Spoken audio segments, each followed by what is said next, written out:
And okay, looks like I don't have anyone in the waiting room, but I'll keep an eye on that as we go. I want to welcome all of you to the Lower North Creek Surface Water Management Area Community Meeting. My name is Christy Cox. I'm with the City of Bothell. And before we jump in, I'm just going to go over a few things about using Zoom for tonight's meeting. We'll be starting with a staff presentation. And that should take about 20 or 25 minutes. And during that time, we ask that you please mute your microphones and turn off your cameras just to help with any connectivity issues that we tend to run into in the virtual setting. After the presentation, we'll be taking the remainder of the time to answer your questions about the potential strategies aimed at improving conditions in the Lower North Creek surface water management area. Our strategies fall under 3 categories, and we'll plan to spend about 10 minutes answering questions for each category. During that time, you're also welcome to unmute yourself and make a comment or ask a question so you can have a dialogue with staff. You're also welcome to type your questions in the chat box at any time during this presentation, but you may want to save them until the end because we could possibly be answering one of your questions during the presentation. Alrighty, so we are scheduled to end at 8 o'clock tonight. And if we run out of time and aren't able to answer all of your questions, we will be happy to follow up with you in early January after the virtual open house has ended. So now I would like to introduce some of my teammates from City of Bothell who will be sharing information and answering your questions tonight. Christy, yes, this is Ann Agard calling. I just sent you a chat.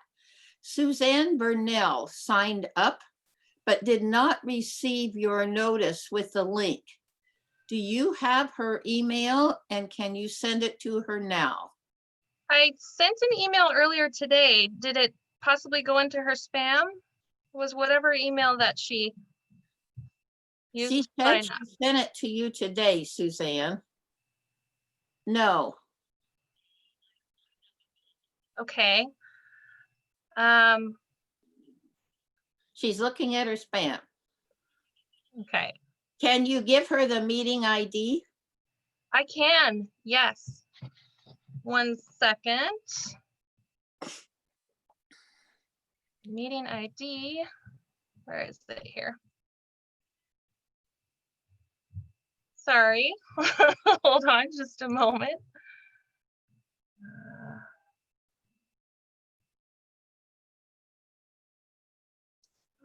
We're working on it. Mm-hmm. She said she sent to you, but you didn't get it. Yeah. Okay, the meeting ID is... The meeting ID is... 979 979 4814 4814 6056. 6056. Yes.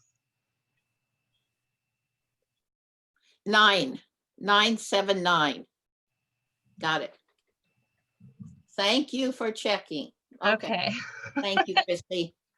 You're welcome. I'm sorry about that. That's okay. She said she got the confirmation and everything. Okay. Okay. So I'll keep an eye out for her in the waiting room here so I can admit her. Thank you. Sure. So joining us tonight for the City of Bothell staff, there she is right now. Okay, I'm admitting her. We have Boyd Benson. Boyd is our Utilities and Development Services Manager. Janet Gear is our Surface Water Supervising Engineer. Chris Hall is a Surface Water Program Coordinator who handles water quality. And then, as I mentioned, my name's Christy Cox. I'm one of our Surface Water Program Coordinators, and my focus area is outreach and education. So now I'm going to hand things over to Janet to share some background about what we're doing and why we're doing it. Okay, thank you, Christy. Thank you everyone for joining us this evening. I'm going to provide you with a little bit of background and history so that you know what we're doing and why we're here tonight. This effort is stemming from our Storm and Surface Water Master Plan update. Our master plan is like our stormwater utility business plan. It helps provide direction to staff, ensure continued compliance with state and federal regulations, and it highlights key elements that should be addressed within that planning period to guide services, activities, and to create program efficiencies. As a component of our last master plan in 2015, we created surface water management areas so that we could divide the city up into sub areas based on natural features and built characteristics to better focus project and program efforts, to set goals according to existing conditions, and to measure results of program efforts. As we used these surface water management areas, we realized that we wanted to better align them because they had moved outside of drainage areas based on land use. We were trying to incorporate, like neighborhoods and that kind of thing. And they slightly differed in size, which meant we could not actually compare information correctly in between them. So in 2019, Ecology issued the city a new stormwater permit, which included requirements to delineate basin areas and provided guidance for us on what they wanted to see.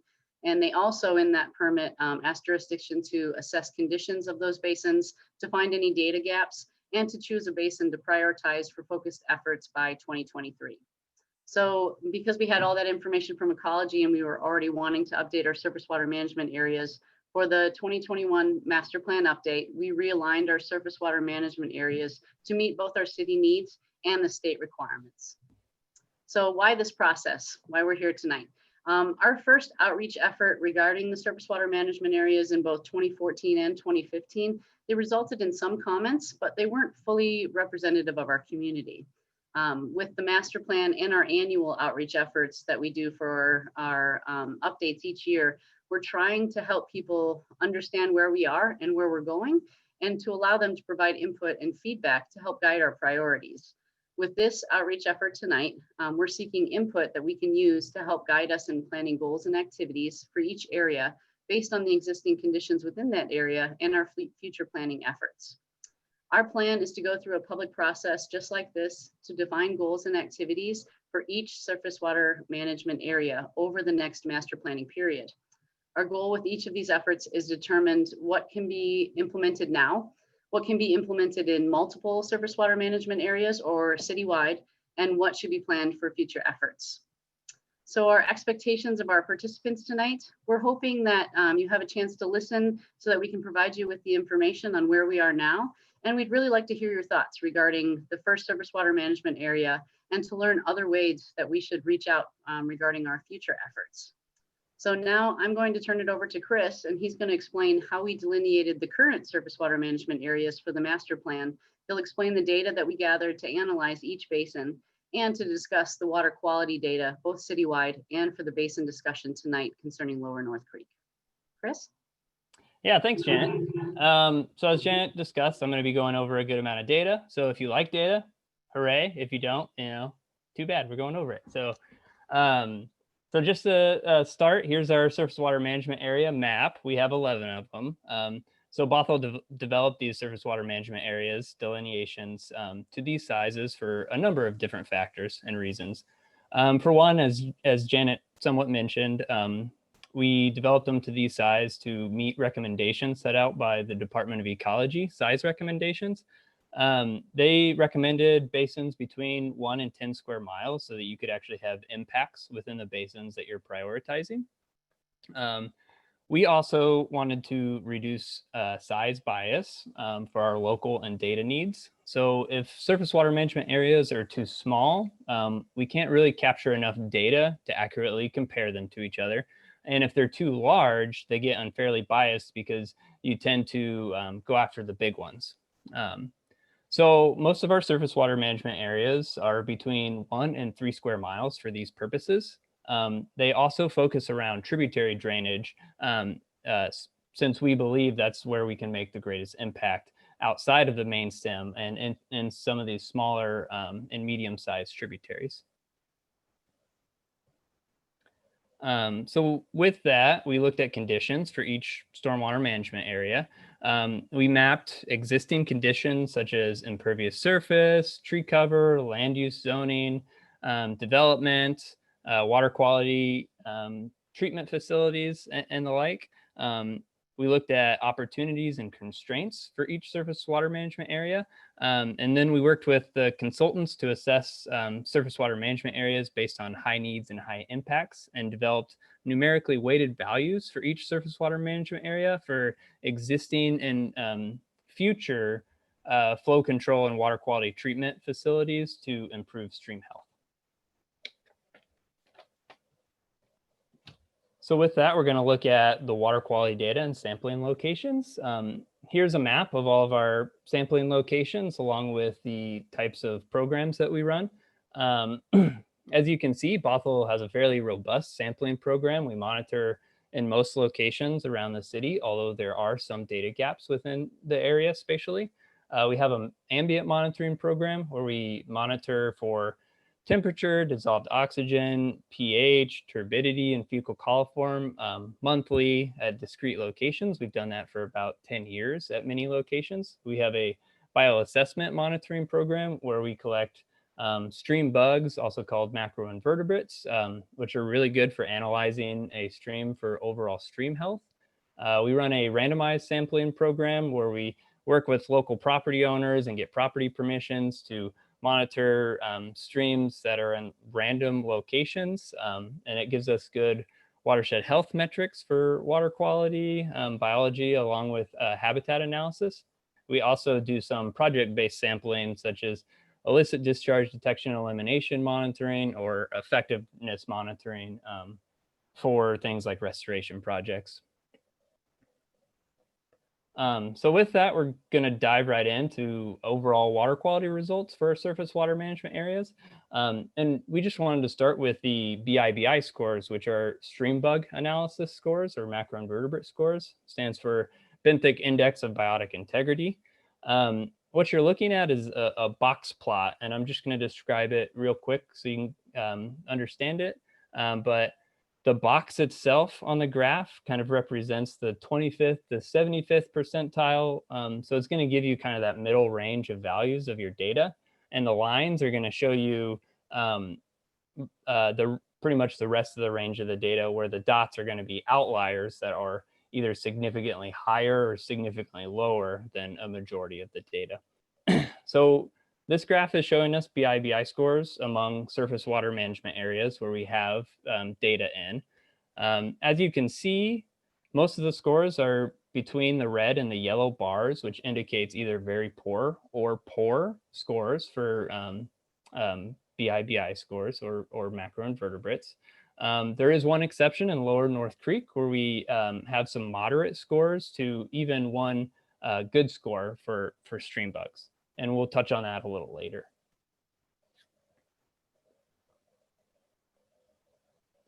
So along with the BIBI scores, we also look at things like temperature and dissolved oxygen.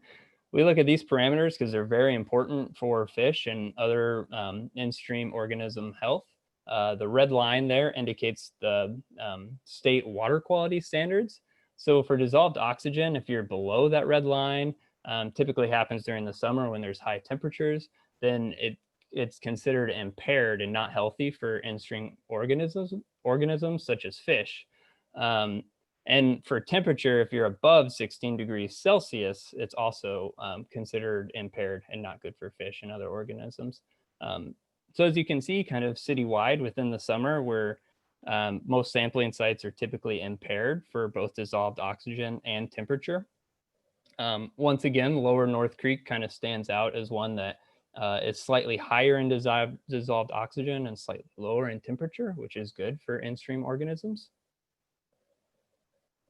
Another parameter we look at is turbidity. So for the most part, most of the values of turbidity are fairly low, under 5 NTU, which is units for turbidity. Turbidity gives you an idea of the clarity of water. Turbidity really measures how much suspended particles are within the stream. So For the most part, it's fairly low, except during rain events, when you get erosion and sedimentation, you can have sediment enter the stream and cause higher turbidity values. And in-stream organisms such as bugs kind of start to get impacted by turbidity around 4 NTU, whereas fish can actually start to go away from waters that are higher than like 50 or 70. So this is just a graph of BI comparisons to local municipalities. I like showing this data because a lot of times you can see Bothell's water quality and biologic data and think, oh no, we have really low values. That's not good. But what this graph shows is that we're not alone, that it's fairly common to have biological and water quality impairment within urban streams. If you look at this graph, we're fairly similar to the likes of Bellevue, Kirkland, Redmond, and even Seattle. So due to urban issues such as stormwater runoff or the lack of riparian buffers, which is kind of like wooded areas next to stream banks, and along with climate change, it causes some of these issues that you see, such as low biological quality. What we're striving for would be something like the reference box plot. Oh, can you go back? Thanks, Christy. Which is the reference box plot. I don't know if you can see it. It's the one that's around 80. Yeah, thank you. And that's outside of urban areas. And that's what you might see in nature.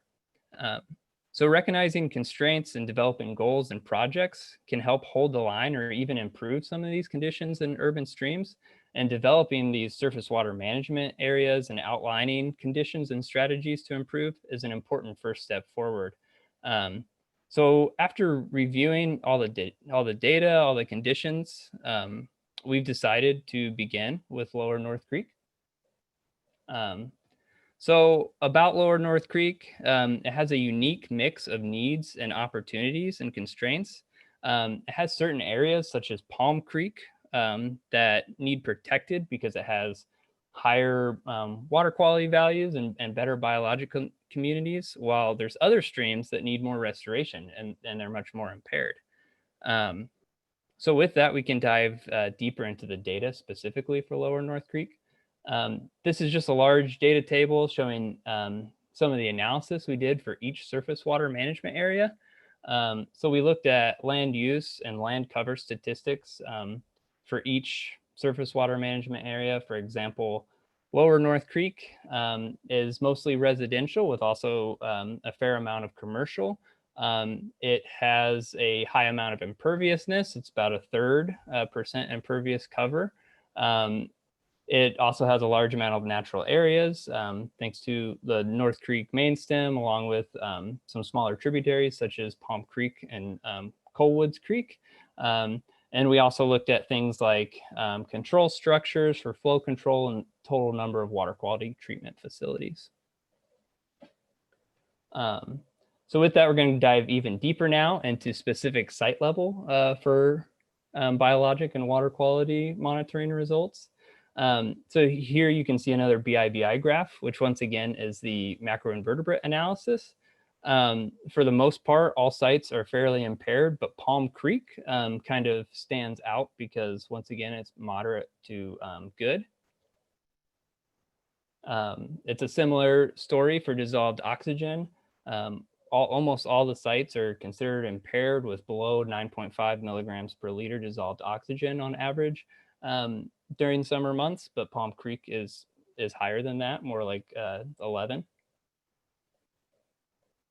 And same with temperature. Palm Creek is significantly lower in temperature than a majority of the sites, also showing that it would benefit from protection rather than restoration, whereas some of the other sites would benefit from restoration activities.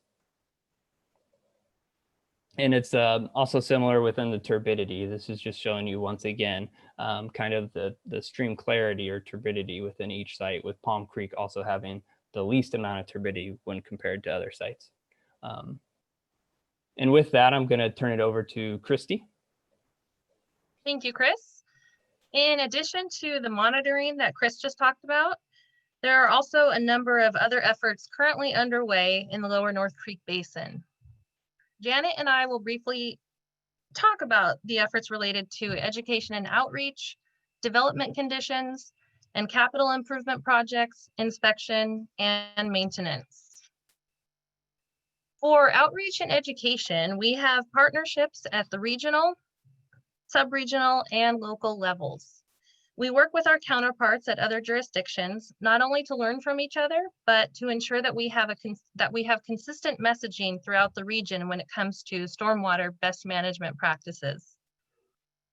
We also have local partnerships in our parks with stewardship groups like Friends of North Creek Forest and Whale Scout, who help provide volunteer opportunities and education related to planting, conservation, invasive species removal, and much more to help protect our natural resources.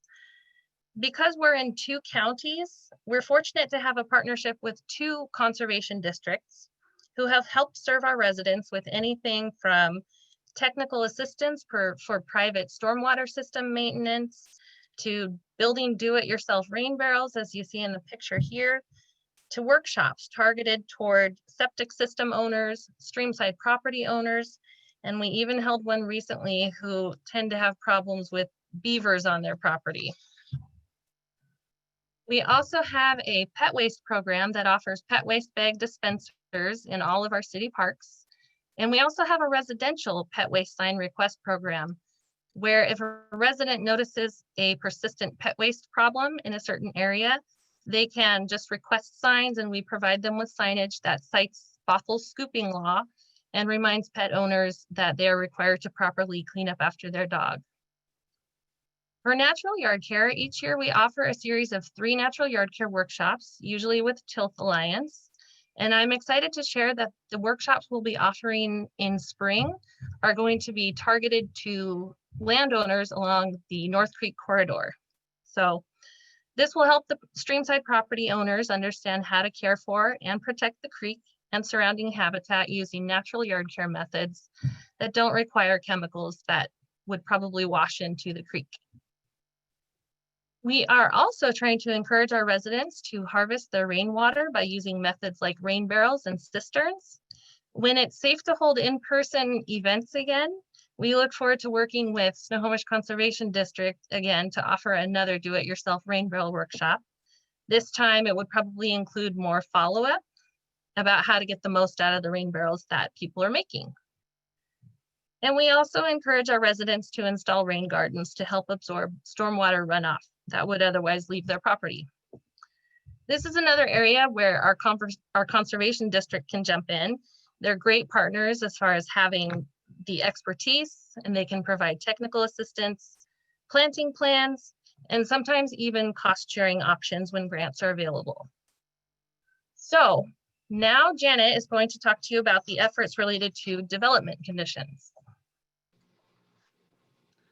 Thanks, Christy. So just to give you an idea of some of the things that we're currently doing, for example, for flow control, every time a newer redevelopment project comes in, they're currently required to design to forested conditions. So that means they have to contain, capture and retain all of the water on site as though it was a forested area. For water quality, they also require water quality features to capture pollutants on site and prevent them from leaving the site. Low impact development is also something that's required for new and redevelopment.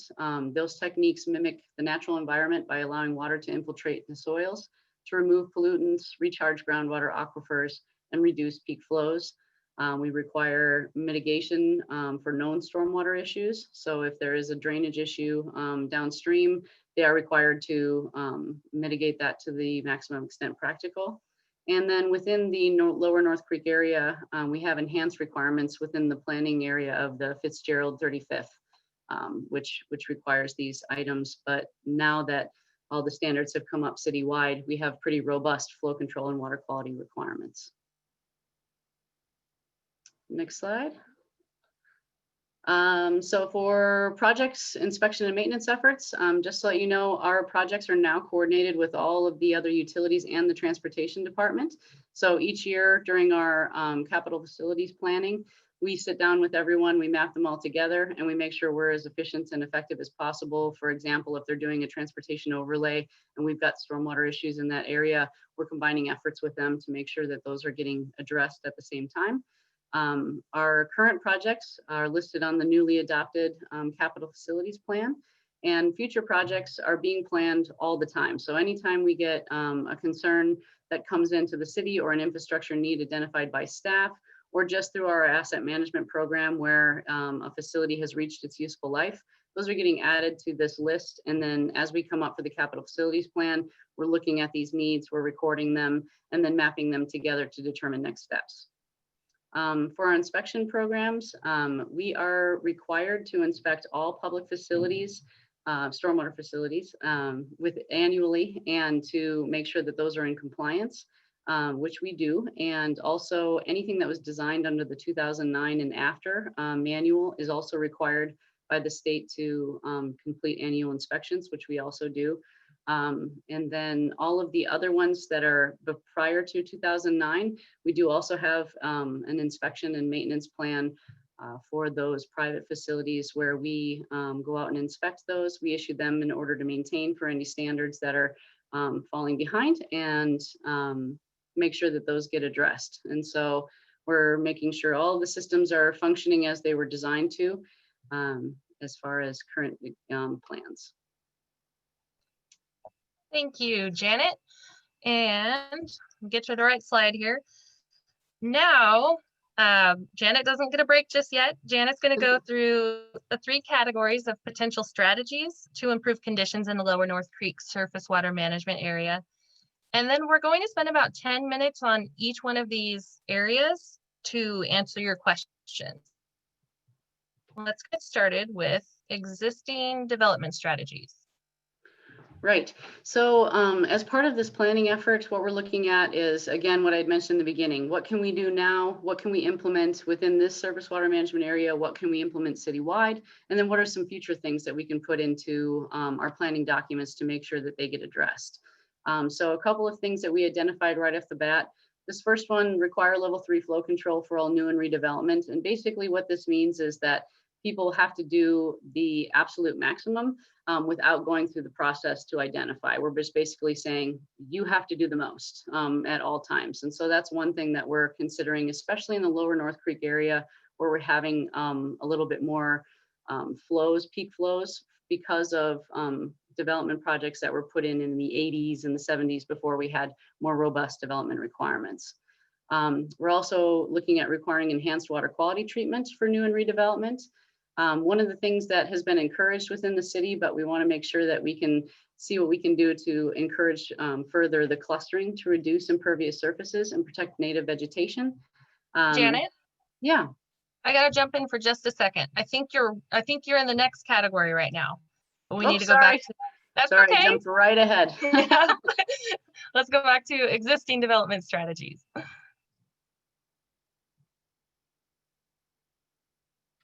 Okay, so are you opening this up for questions now? No, not yet. Just Okay. to read through them. Okay.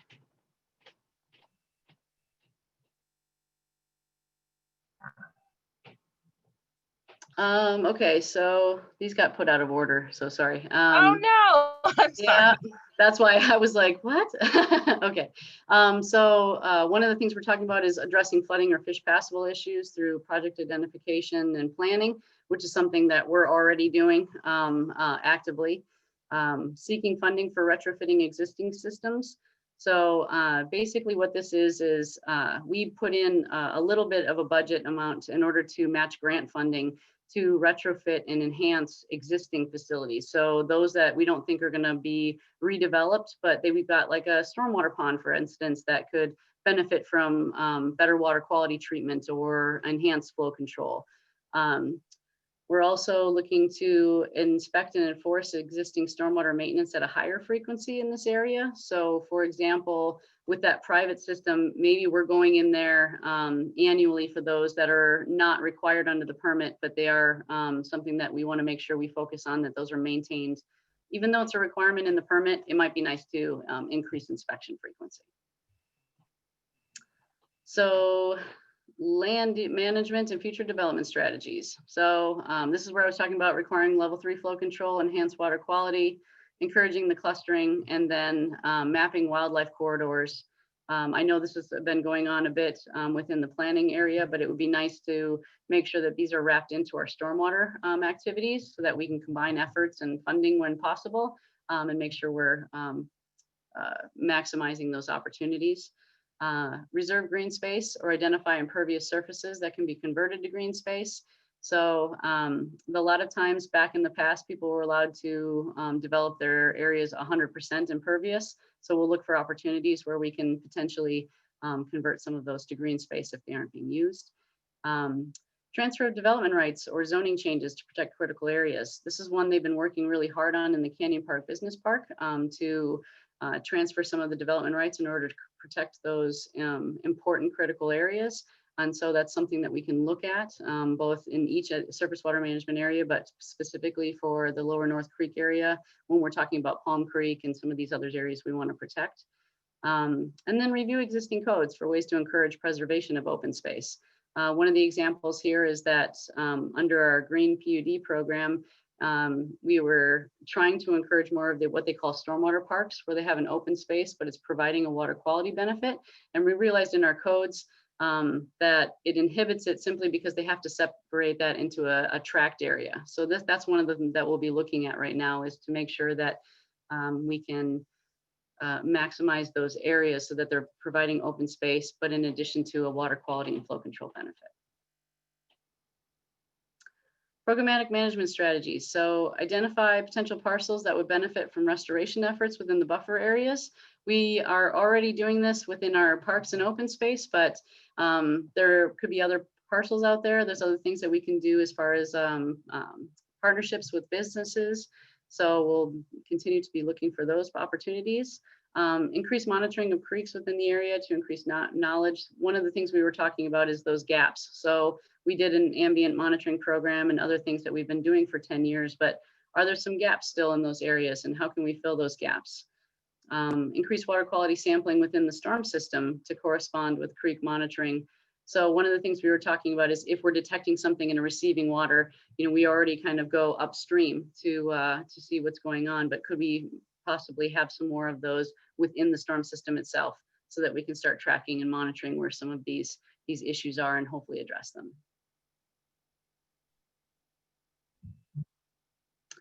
Focus outreach on residential activities that are impacting water quality.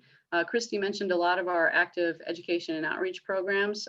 One of the things that we've been working with the Snohomish Conservation District pretty successfully, again, because we're in between two counties, we have a partnership with King and Snohomish, so they offer these programs citywide.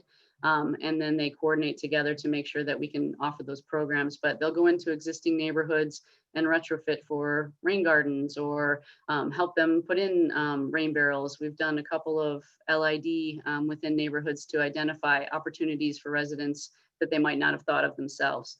So we'll continue to look for those opportunities. Prioritize illicit discharge inspections. So one of the things as part of our IDDE program, we look for illicit connections. And what that is sometimes people accidentally connect to the storm system.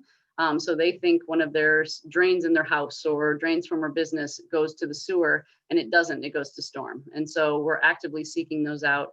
But what can we do to proactively seek those within the system? And then increase business inspection frequency. So we have a business inspection program, but we're creating a more robust one under that new stormwater permit. And so maybe instead of what we're required to do is reach every business once every permit cycle, which is once every 5 years. So perhaps we increase that within this area to annually or every other year, just to make sure that we're minimizing those pollutants as much as possible. Okay, thank you very much, Janet. So now let's go back and take a look at the existing development strategies. We have numbered them this time, but it does not represent priority. We've simply done that so that it's easier for you to refer to which strategy you're talking about without having to say the entire thing. So let's spend the next 10 minutes answering your questions and hearing your thoughts about the existing development strategies that you see on your screen. I'm going to take a look at the chat right now, but please feel free to unmute yourself to ask a question, and we'll do our best to give you a good response. Bring up the chat.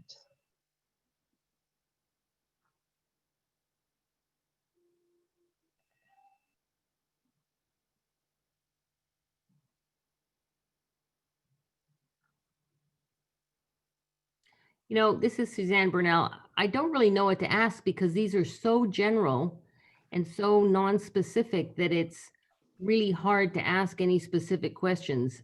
So I'm sort of struggling with that. I mean, I understand their policy statements, but they don't really refer to any specific situations. Or can you give us some idea of what each of these points mean? Like, how would they address any flooding or fish passable issues? Do you have some identified for action this year, for instance? So as far as what's actually in the capital facilities plan, right now within the Lower North Creek area, we have the Cole Woods Creek. That culvert is currently 18 inches. It's under capacity. It's causing both a fish barrier and a flooding issue. And so that is slated. It's in design right now, and that will be going forward to create a fish passable culvert within that area.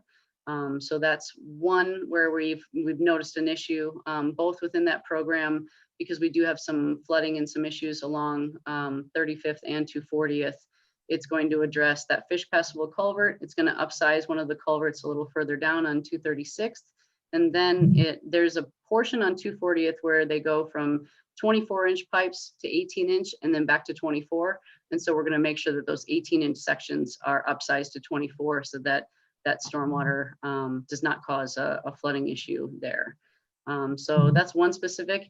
Again, just because we wanted to make sure we had enough time to address, general concerns.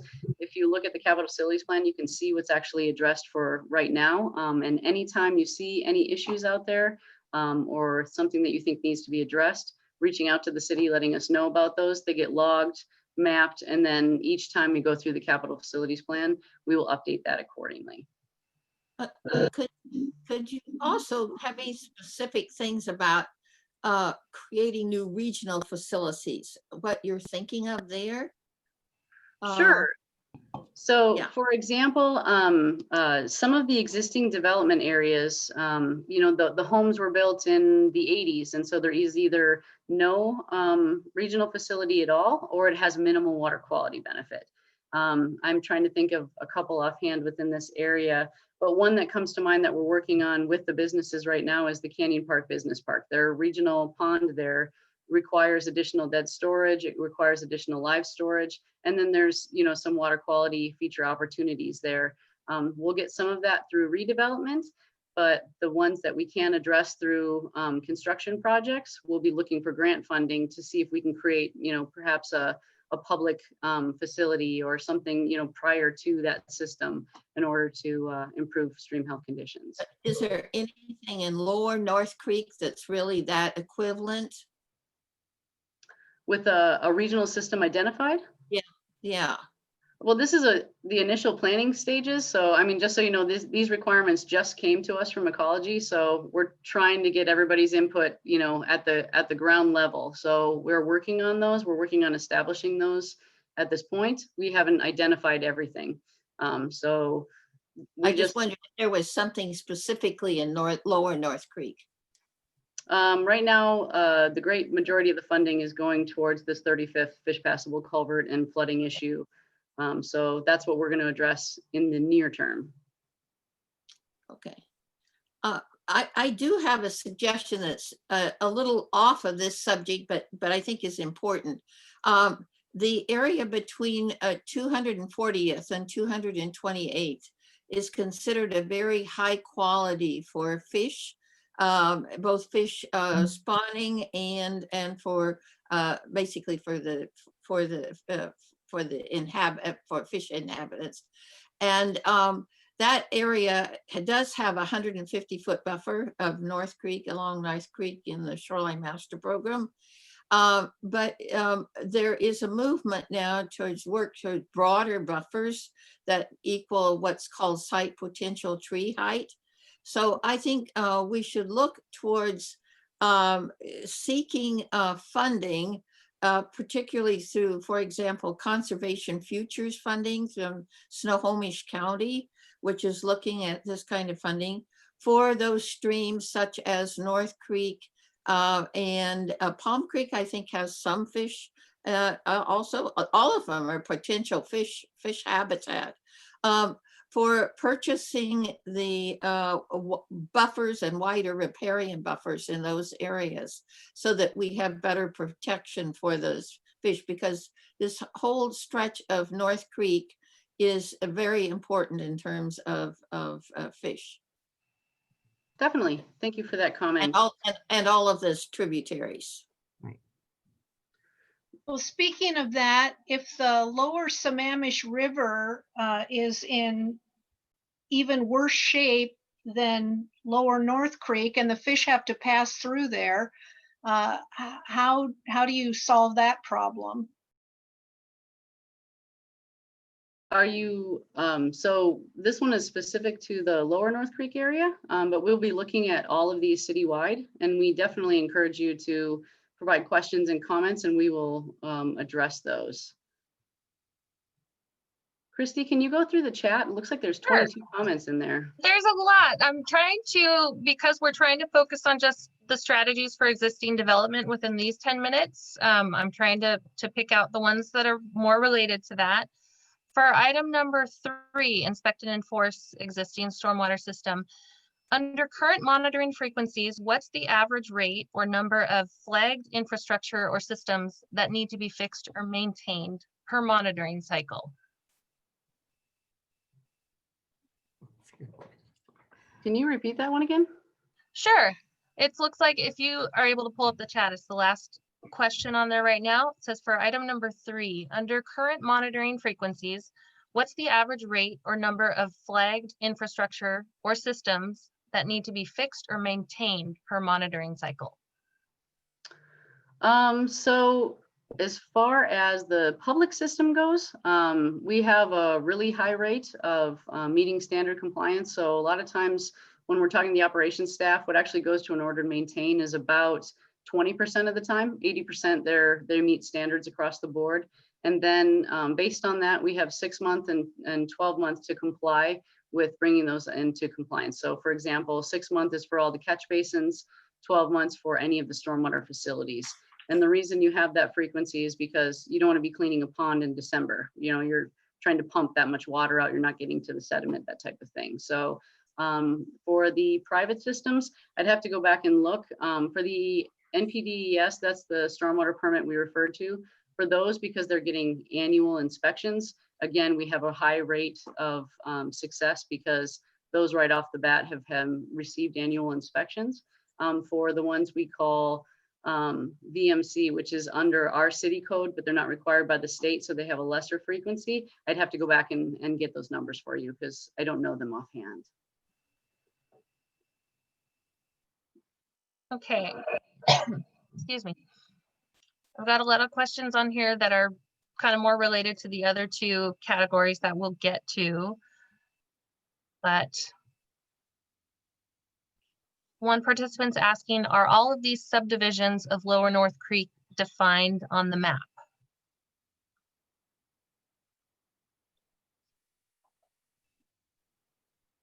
Chris, are you jumping in on that one?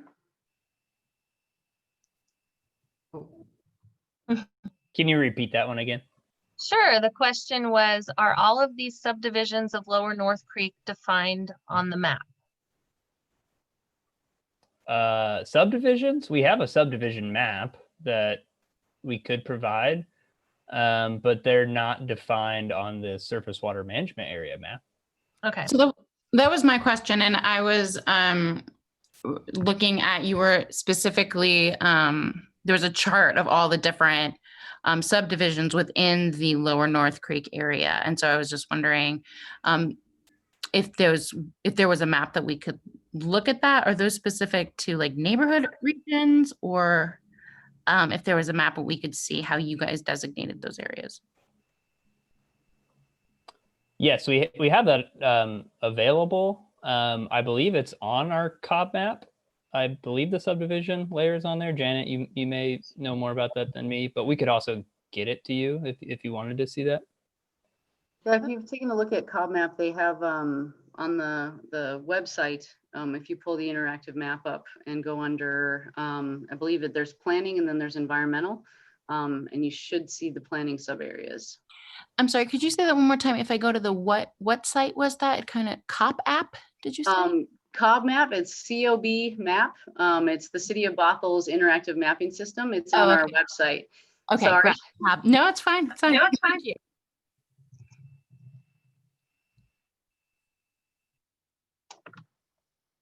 Okay, let me look for other questions that relate to this section here. Christy, are we getting close on time? Let me check my timer here. Yeah, we have 33 seconds.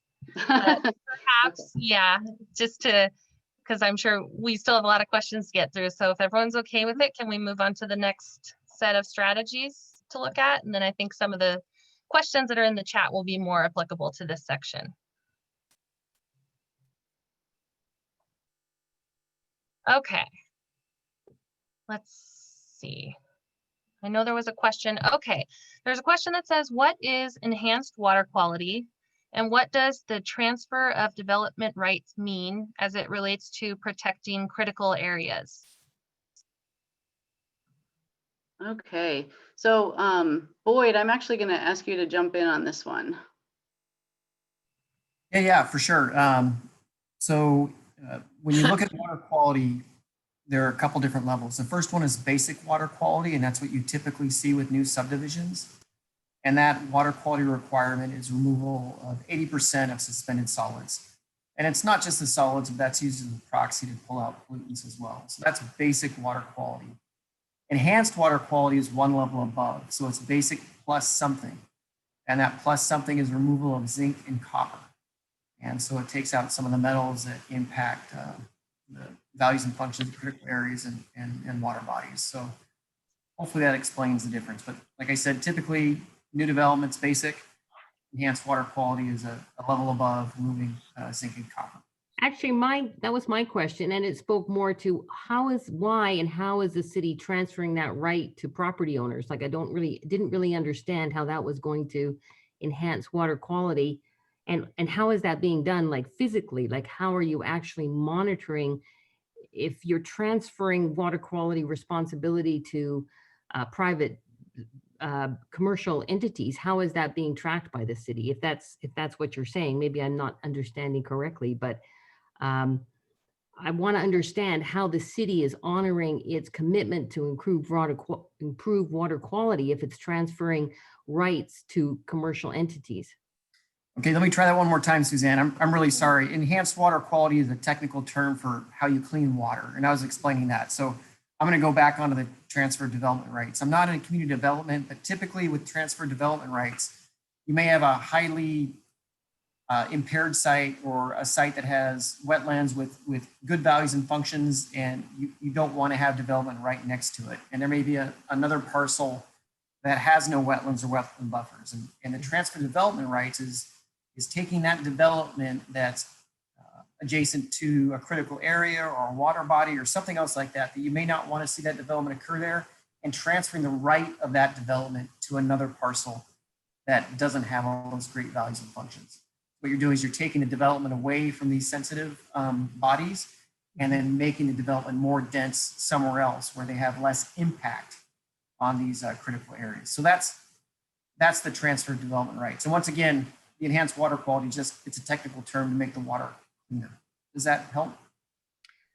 Yeah, it does sort of. It's still not clear to me how that's all fitting together, but I realize we're not necessarily in a place where that can be fully explained. But it's a little bit frustrating for me because it's so vague. We're talking about vague terms, not specific terms, and I'm having a hard time seeing the specific places across the city or specific policies as it connects to the city responsibility. So That's helpful. And Suzanne, so, those types of comments, that's exactly what we're looking for. Maybe we're too early on this. This is our first effort to reach out with us in the beginning stages of a planning effort. And so if it's better to come back when we have, specific things that you can take a look at and wrap your head around, that's fantastic feedback. And we just want to make sure that we're being as clear as possible of where we are and where we're thinking about going, so that, if anything doesn't seem right, or if anybody has anything that, seems like a red flag to them at this point, that's what we're really looking for. But as far as that goes, that's why I was mentioning this is the first stage of many. And then we're going to do this citywide, but this is our first effort. We chose Lower North Creek area simply because Palm Creek rates higher. And so we feel very strongly on protection is a lot more effective and efficient than to try to restore something that's already, fully impaired. And so we thought, well, let's start here and see what we can get done. But you're exactly right. If you want something more concrete to review, we're happy to come back when we've got something more specific. Well, I'll be looking forward to the process. Thank you. I realize we're in the beginning stages, but it's a little hard to sort of understand how some of these fit together at this point. So I'll be looking forward to the next steps too. Thanks. Great. I think that in terms of the clustering, currently it can help in some areas, but it also can tend to be very detrimental to a very sensitive area. So I think that clustering should be used with care, and particularly, for example, in the Fitzgerald 35th Avenue sub area, it's not allowed within the R 40,000, and that should not be changed. And it's only allowed on the eastern part of the area, so that should remain as it is. But it can be used. I have real concerns about transfer of development rights because typically that works very well in a very dense area where when you transfer the development rights, it's seen as a big advantage to a developer who wants to develop an area to transfer the rights. But for this area, particularly of Lower North Creek, where you have very few dense developments, I don't think it's particularly applicable to this area. So, because the sensitive areas are so great in this area.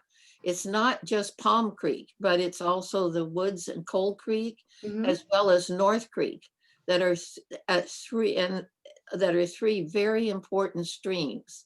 And for example, Cold Creek and North Creek both need to have their cooler water temperatures. And you do that by protecting particularly the groundwater coming into Cold Creek, because it's a very high groundwater table. And so this emphasis should be on protecting the groundwater there and the cool water, so they can cool the temperatures in North Creek and Cold Creek. Great, thank you. That's done by limiting the cuts and fills and such that would come with more dense development. So I don't think transfer of development rights really is particularly applicable for this area. Okay, thank you, Anne. It looks like we only have about 5 minutes left, Christy. So do you want to get to the last one? And then what we're doing with this effort is truly, if you have comments here, that's great. We've extended the comment period through the end of the month, specifically because as you're looking at these, we want to make sure that we get all those answered. So you've got through the 31st to provide any of those other comments. Okay, so last section, programmatic management strategies.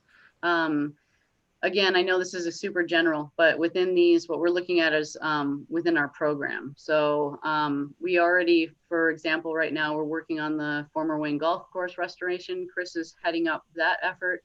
We're working on Park Creek on with the business owners to improve conditions out there.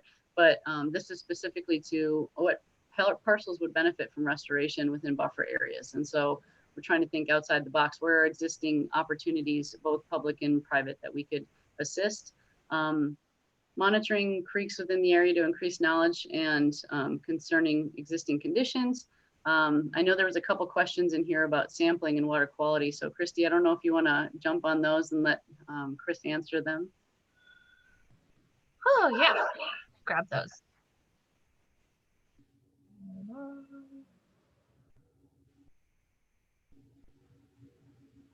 Okay, one question was, are there stream gauges to monitor flow events and scour? These might be more limiting than summer flows. Yes, we have one stream gauge that's managed by Snohomish County that they deliver our data from at 228th on North Creek. We also do intermittent stream flow measurements at all of our ambient sites. Typically, we do it quarterly.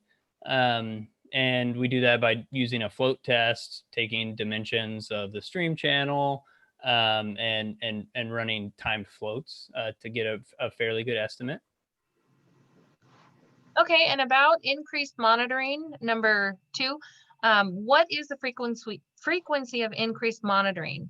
And for number 3, how much more sampling and of what parameters?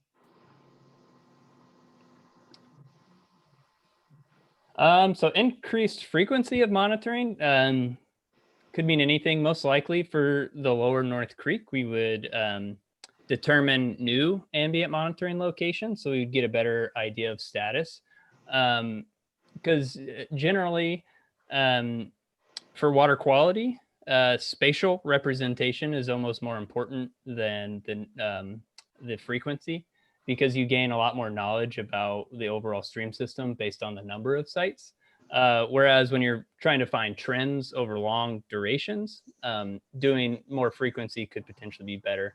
But even then, what we're doing monthly is fairly good. So most likely by increased frequency, it would mean more sites within the lower North Creek subbasin. And then Okay. what was the second question? It was about how, if you're talking about increasing water sampling, kind of the same thing, how much more sampling and of what parameters?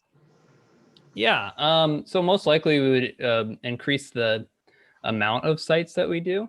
So right now we do ambient monitoring for the in situ parameters such as temperature, dissolved oxygen, pH, turbidity, total suspended solids, and conductivity. We grab fecal coliform samples, typically monthly. Quarterly monitoring, we do things such as dissolved metals, nutrients, total suspended solids, and fecals as well. So most likely we wouldn't increase the parameters as much as we would increase the amount of sites that we're doing. We're also, this year was a bad example just because of coronavirus, but in 2019, we began randomized monitoring of watershed health metrics following EPA and state Washington Department of Ecology methods. So we've developed a randomized algorithm to find sites within the city. There is potential to increase the weight of lower North Creek for this sampling period, so we'd have more idea there. So that's just another method that we could use.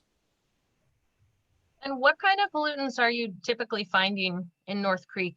What seems to be the biggest problem that we can identify?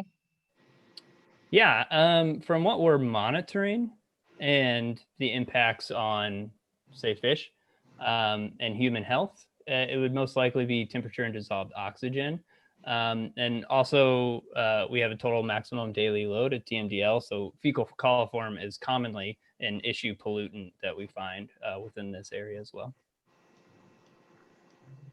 But as far as what else we're monitoring for, typically, especially in that area, we're not really finding too many dissolved metals that would flag anything.